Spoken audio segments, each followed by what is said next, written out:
There's an old saying, tell me who your friends are, and I'll tell you who you are. If this be true, Hillary Clinton's got some splaining to do, because the Communist Party USA, CPUSA, is all in for her candidacy. Oh, the CPUSA hasn't technically endorsed Clinton. That would hurt its street cred because she's not an out-of-the-closet Marxist. But they certainly are burning red with Democrat passion. As WND.com writes, that passion was in full display with a 7-person team of reporters covering their national political convention last month. And their convention was the Democratic National Convention that nominated Hillary Rodham Clinton as their undisputed candidate for President of the United States. The Communists, who for decades ran their own candidates for president and vice president but supported Barack Obama in 2008 and 2012, don't just like Hillary and Bernie Sanders. The party also gave a big thumbs up to Clinton's running mate, Tim Kaine. He's a great choice, wrote staffer Larry Rubin on the first day of the convention. Kaine pushed the political envelope of Virginia, an erstwhile red southern state, in a progressive direction, and won.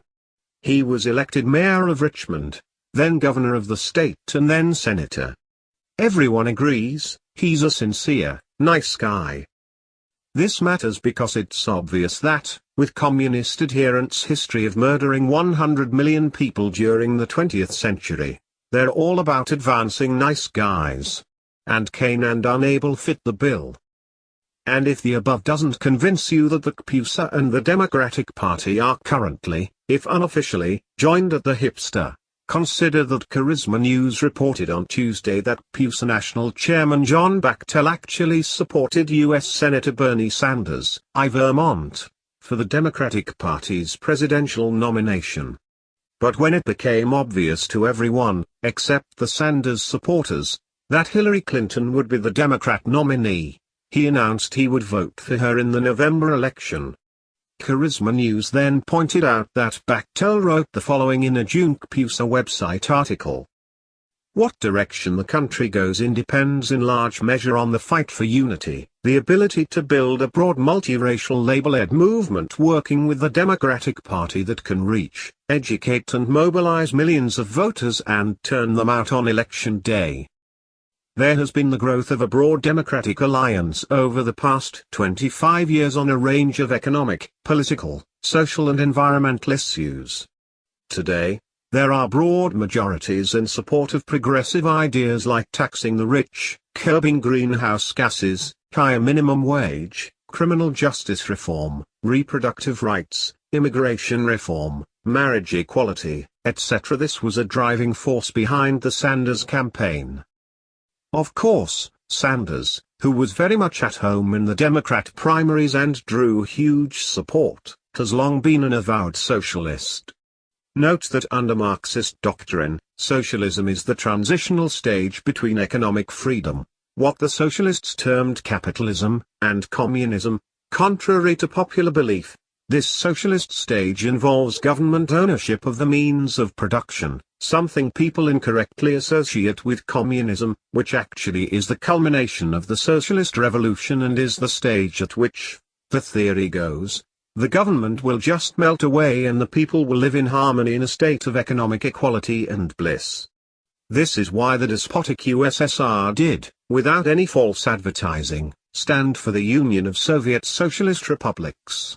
And it's why Cuban leader Fidel Castro did call his government a socialist regime in 1961. And where does Clinton stand relative to socialist Sanders? 538.com wrote last year that based on the issues.org scale, she is as liberal as Elizabeth Warren and barely more moderate than Bernie Sanders. Even more alarming is a testimonial from former Bill Clinton political operative Larry Nichols.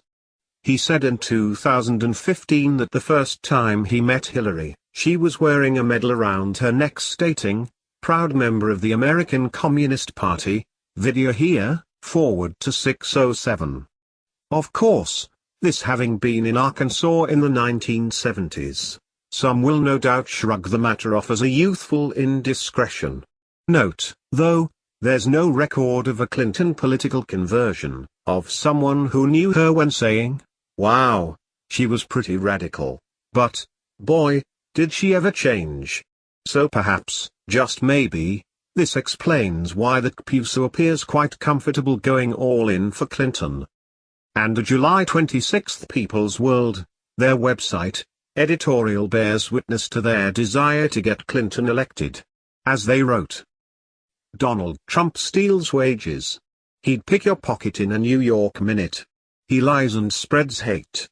He's a racist and a bully."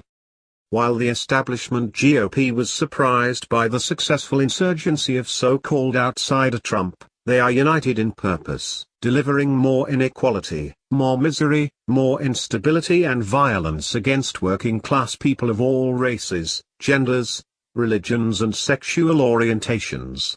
They are united with giant corporations and the billionaire class in their drive to lower wages and living conditions and increase their profits and power.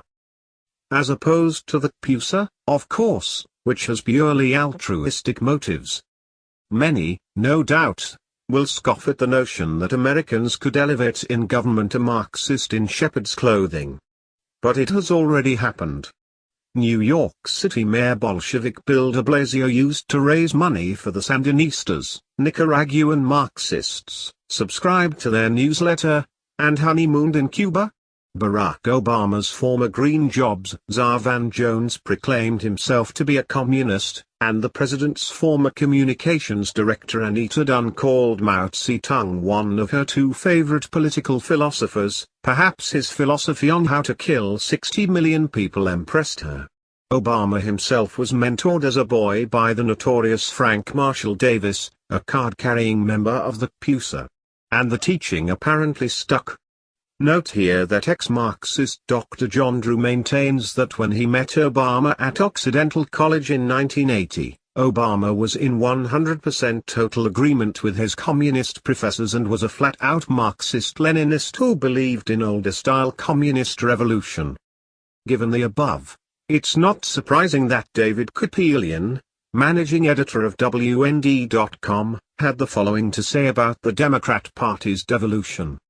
Writes WND.com. Amazing as it may seem, Barack Obama has dragged the entire Democratic Party so far leftward over the past 7+ years that today's Democratic Party has become almost indistinguishable from the Communist Party. If that sounds hyperbolic to you, just stop reading right now and pull up the CPUSA's website, he added. Spend some time reading and digesting it. Try to discern any major differences between the Communist Party's concerns, sensibilities and solutions, on issues from gay rights, to unfettered immigration, to renewable energy, to wealth redistribution, to condemning cops as racist, to universal health care, and those of today's Democratic Party. This all brings to mind the somewhat famous quotation about how under the name of liberalism, Americans will adopt every fragment of the socialist program, until one day America will be a socialist nation, without knowing how it happened. This has been, apparently, incorrectly attributed to socialist Norman Thomas. Yet the sentiment certainly was expressed to Thomas by socialist author Upton Sinclair, who stated, "The American people will take socialism, but they won't take the label ... There is no use attacking it, our enemies, by a front attack, sick. It is much better to outflank them." And whoever said it first, it now certainly seems prophetic. So much so, that some patriots might lament, where is Joe McCarthy when you